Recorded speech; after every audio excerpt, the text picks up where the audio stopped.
I don't think you can deep throat my huge cock anyway.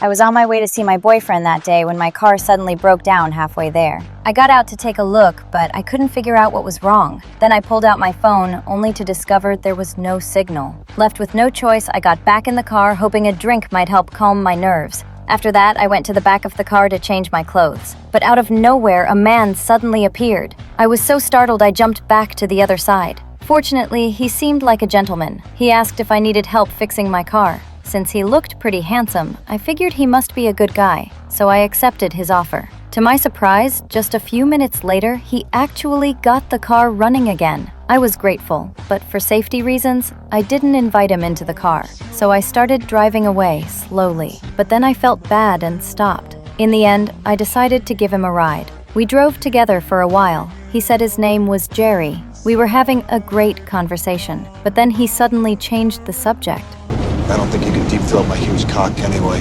I was shocked by what he said. He angrily told him to get out of the car, but he pulled out a knife. I was immediately shaking with fear. Then he ordered me to drive to an abandoned cabin at the top of the mountain. With a weapon threatening me, I had no choice but to obey. But I also knew that if I actually got there, I'd be in even more danger than I was now. That's when I noticed he hadn't put on his seatbelt. Suddenly, I had an idea, so I slammed on the gas pedal.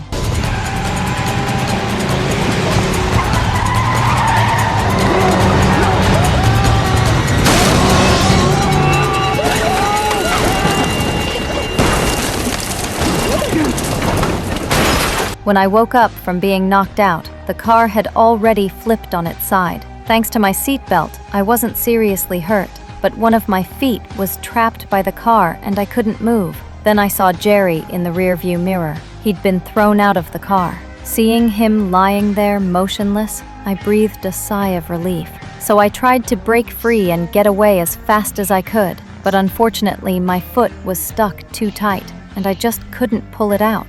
Suddenly, I spotted the knife that had fallen nearby. Right away, I had a new idea. I grabbed the knife, but then Jerry started walking over. He mocked me as I lay there under the car, then turned and walked away. His calm behavior left me confused. Early the next morning, I was awakened by the harsh sunlight.